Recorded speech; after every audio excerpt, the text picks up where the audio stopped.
everyone. I just wanted to do a quick, not really quick. I'm gonna try to make it quick, but something I talked about the other day in my last video. I talked about trading these crosses, the EMA crosses here.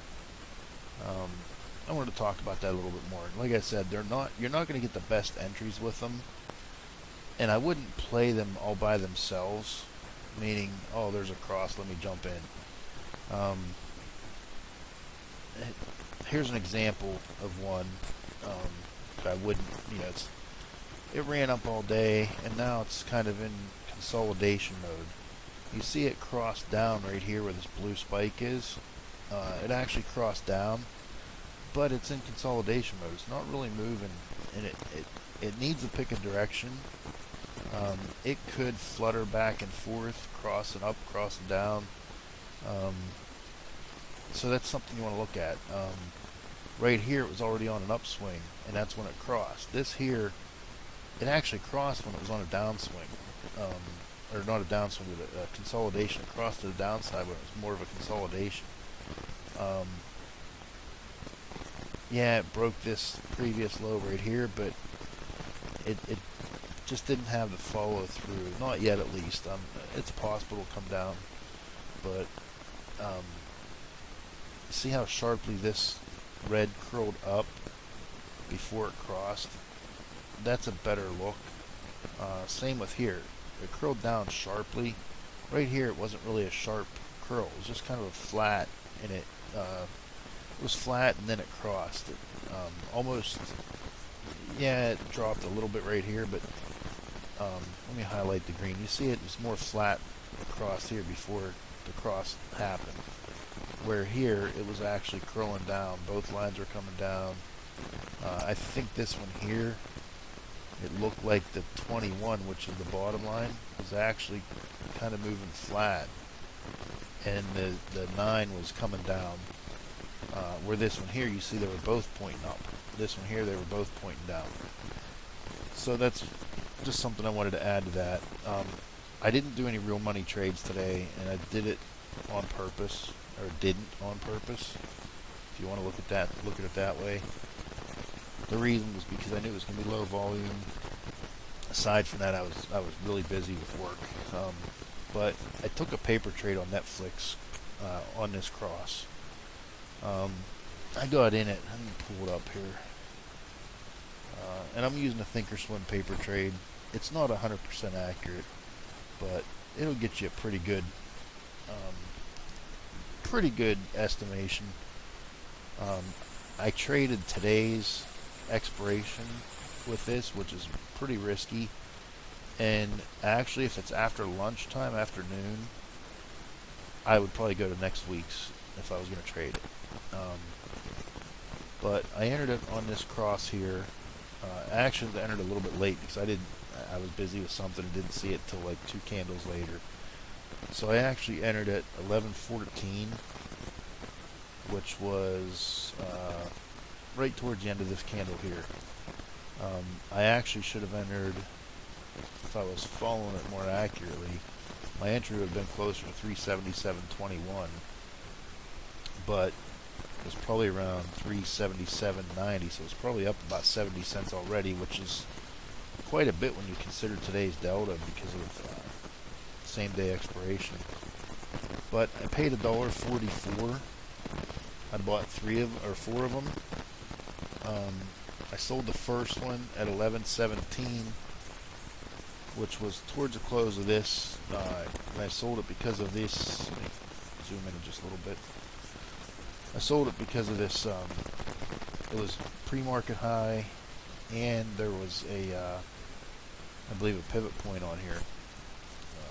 It's hard to see because the pre-market high line is crossing over, covering it. But I'm pretty sure I think that's a pivot. I'm not sure what it is. But anyway, it was coming up on 2 points there. So I sold one of them at 11.17, which was during this candle. Sold a second one at 11.33, which was the open of this candle, and I sold it because it was getting up close to the 100,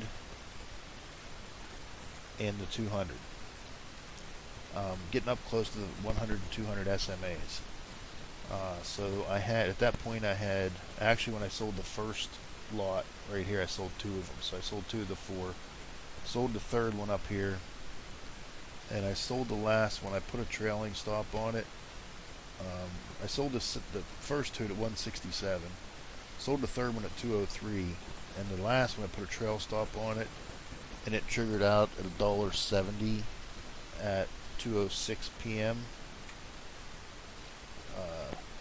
I'm sorry, 11:51 a.m.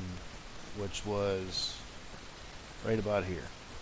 So it would have been nice if it would have held longer. It went up to like $3 and something. Actually, right now it's at 336 right now. So I think that's right, 336. So, but that's, I entered it, like I said earlier. You see these were kind of red here, both of them were kind of curling up. It bounced off of yesterday's lows almost perfectly, and it crossed to the upside. So that's why I went ahead and jumped in that one.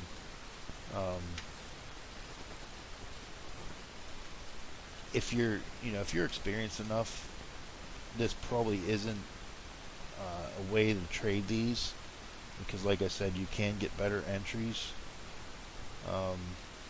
This isn't the best example, but an example here is we got a bullish engulfing candle off of today's open. So that's not a bad place to enter, but it wasn't all the way down to today's open. If it would have been closer to here, the other problem is you're way up here, so your stop out, your technical stop out, is probably going to be below this candle. So your risk reward, you're looking, you'd have to be looking at a target price up in here to get a 1-to-1, which it did. It worked, and it would have worked. But like I said, if you don't have time to sit and watch charts all day, you can set these alerts. I actually get these alerts on my phone anytime there's a 921 cross or whatever number. You can use a 6, 16, 10, 20, whatever you want to use. Just find something you like. I have an alert sent to my phone and I have it set for particular stocks. Take a look at what I have set. I think it's under Market Watch. And you see here, you can see all the ones that have triggered today. I have it set for Roku, Baba, Netflix, Baidu, Tesla, Apple, Nvidia, Shop. That's about it. There's about probably about 8 or 9 stocks that I have alerts set for on these. Mainly the higher beta stocks, the FANG stocks that move quicker. You see they've been triggered, and I have it set to reactivate, and I'll show you how to do that real quick. Let's say we want to set one on, let's just say Facebook. Go to your Market Watch, type in FB here for Facebook. We don't need this, so we can close that. Come over here to Study Alert, up here in the right corner, upper right corner. Click Study Alert. Set your time frame to whatever time frame you want. I use the 3-minute. This is already in here by default because I already had, not by default, but because I already had these set, it automatically popped up. But let's pretend there's nothing there. I think it actually, it gives you something by default, but I don't remember what it'll be. So when you pull yours up, it'll probably be something there. But you can delete it. Come over here to Add Condition. Select a condition, function. And I type in EXP, exponential average. I think that's how I did it. You want to be offset 1, because otherwise, if you have that set to 0, the second that it crosses, it'll trigger. You don't want to jump in on that. You can set it to that way and just watch it after you get the alert. But I want it to go off after it's confirmed, meaning the candle has closed. The candle closed and it has made the cross. If you have this set to 0, it'll alert as soon as it crosses. Now maybe it crosses and it sends the alert to you, and 3 seconds later the price moves a different direction and it uncrosses. If this is set to 0, you'll still get the alert. So I set that to 1. Length 9. Crosses. Study.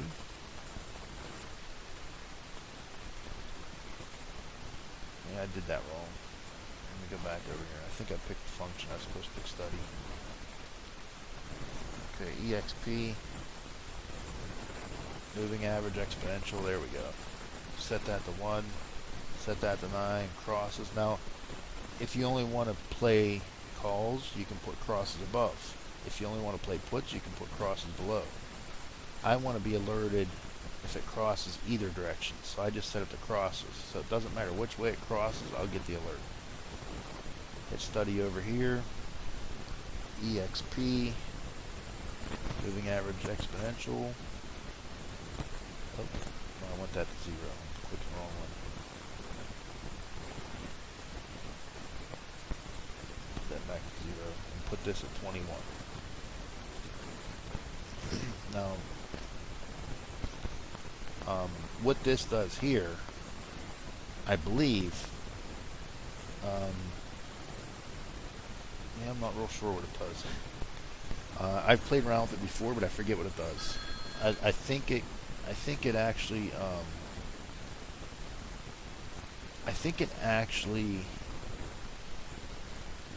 if it does it within that many candles, like say you set that to 3, if it crosses within 3 candles, it'll go off. And that's not really important for this particular alert, but let's say you have an alert where you want volume to cross above a certain number. You want this set to 1, so it does it after the candle. I guess it wouldn't matter, but just for example, after the candle closes, but you want it to alert within 3 bars. So that's pretty much what that means. I'm pretty sure. So you hit save, and you hit create alert, and I screwed that up. Alright, let me cancel that. It's not that I screwed it up, I forgot one thing. Okay. Facebook, and it's good to repeat it anyway. Go back and show you again. I already have this up, so let's hit edit. What I didn't do, everything's still the same here, 9 and 21. What I didn't do is you want to come down here to set alert rules, click that, recreate alert for reverse crossover. So what this does, silent opposite alert means if it crosses below, and for this particular alert you could probably uncheck that, but this will reset the alert when it crosses back up. It'll reset it, and that way it's continuous. You don't have to keep changing it, keep recreating this alert every time it triggers.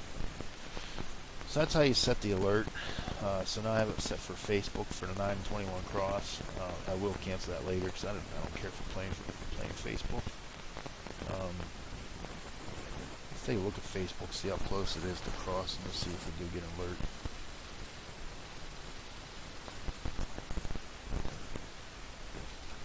Yeah, it's you can look up here in your messages and see the alerts. Alert on Roku, EMA 921 cross from 1 bar ago is true. That was at 2:24 p.m. So let's go to Roku. Go back to this chart. I like this better. Let's go to Roku. And it was, I think I said 2:24 p.m. Right there. It crossed. You see the spike here? That's where it crossed. So it's going to alert on the next candle right there. Now, when I play these, you'll have, let me see if I can find one of the instances. I'm just looking at random charts.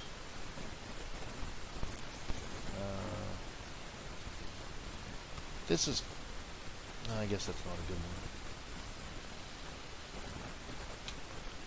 Let's try apple.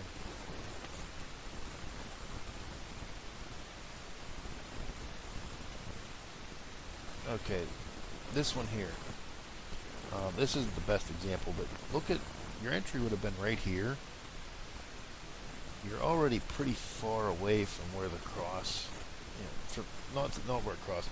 You have 9 and 21 up here. This is kind of like a mean that it's going to pull back to. This is like an attraction line where a price is going to pull back to this. It's going to revert back to this when it gets too far away. It's like a magnet. You see right here we're getting further and further away, and then it starts to pull back. We hit a little bit of resistance, starts to come back down. So I don't like to enter when it's this far. This far is not too bad, but when you're this far away from that, I'd rather wait till it comes back up closer to this cloud, and then I'll make a decision on entering. That, for one, that puts a better risk reward because I'm closer to my stop out, further away from my reward. Let me see if I can find a better one. Baidu.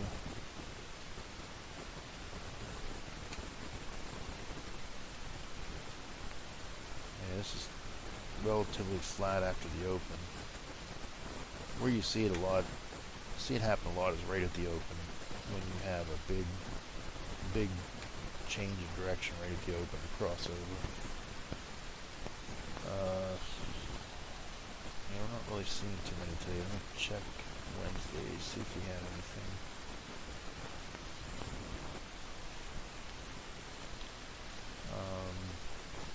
I think Roku ran big Wednesday. That dropped big. Let's take a look at Wednesdays.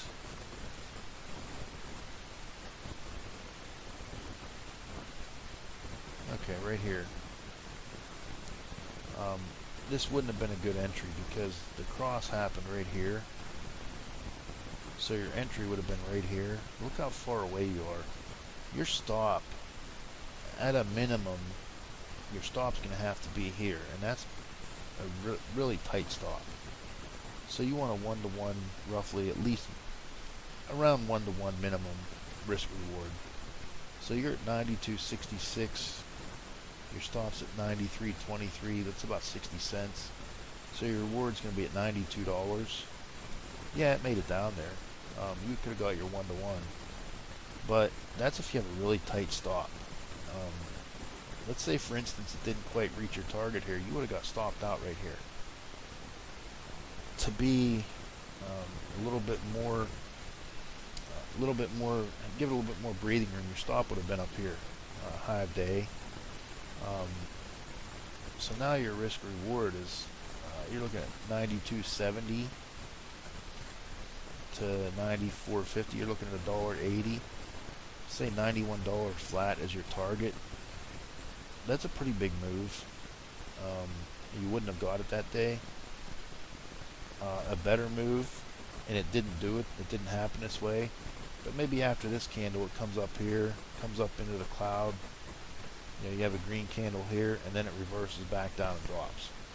A better entry would have been waiting for it to come back up into here, and then enter to play the downside. And maybe you get stopped out. Just make sure you stick to your stops. If your stop's here, then you stick to it. If the candle closes above that, you get out. So that's one example. Let's see Netflix. See how this looked. This one might show something from Wednesday. It was pretty jumpy Wednesday. We had a cross right at the open here. So this would have been good. Stop would have been below this right here, at least the initial entry. Yeah, your entry would have been right at the opening of this candle up here. You could have waited for it to pull back a little bit just to give you a little bit better risk reward. That's up to you how you want to play that. See, it came up, it bounced, came back down and bounced off the cloud again. I probably would have sold, I don't know what, I'm not sure what I would have done here. I probably would have entered right here. I probably would have sold maybe one or two up here after I was up over 10%. Sold a little bit of it at least. Just because you get this big of a run this quick, you're going to have some profit taking, some sell off. But this would have been my ultimate target. You had the previous day's close plus the pre-market high. I would have sold most right there and only maybe hung on to a couple stragglers. And Wednesday was a tough day because it was lower volume. It was half day. But that's just a little bit on how to play those crosses. You know, there would have been good trades today on it, but like I said, with the lighter volume, I wasn't interested in playing and trading today with real money. You know, yeah, I did good Wednesday on it, but you know, to kind of test those waters twice in a row, and I thought today would be less volume than Wednesday. Let me take a look and see what my percentage was on that Netflix paper trade earlier. Actually, I traded 4 of them. 144 times 4.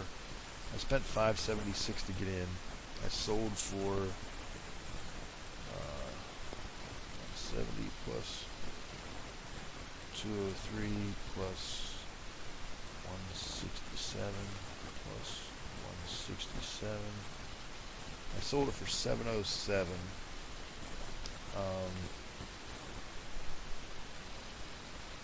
576 divided by 707. Oops. 576 divided by 707. That's not right. Oh, 707 minus 576 divided by 576. There we go. 22%. Boy, I'm glad it's Friday. Good thing I didn't trade today. So I made 22% on that paper trade. I could have made a lot more because it was, I sold that last one. I stopped out at 1151, which was right here. I stopped out right there. If it wouldn't have triggered my stop, could have made a lot more. And actually, I was up quite a bit right here. I think it was up to $2 and something here, and I stopped out at $1.70. You got to remember, when you're playing same day expiration, they're going to move really fast. And they'll move really fast in both ways. So be prepared. If you're playing same day expiration, you can make money quick, but you can lose money quick. So I actually traded in the money calls. I entered at 11:14. So when I entered, it was trading right around 377.88, and I entered the 377.50 calls. So I bought, the ones I bought were just in the money. I don't normally play in the money trades, but when it's the same day expiration or even one day, you know, yesterday, I'll usually go in the money because they'll move a little bit slower. So and if they go against you, it's not quite as big of a move against you because there's still a possibility, a higher probability that it can get back to that strike price. Whereas if you're playing, say I was playing the 380 calls and the price drops to 375, there's the probability of it getting back to 380, it doesn't move proportionally. If it moves down $1, it's going to move a lot quicker than it moves if it moves up $1. So I like to trade in the money when I'm getting real close to expiration. So hope this helped you. Thanks for watching, and see you all Monday. And hopefully I'm back to trading again and making some good winning trades and making some nice cool videos. Thanks for watching, and talk to you later. Bye.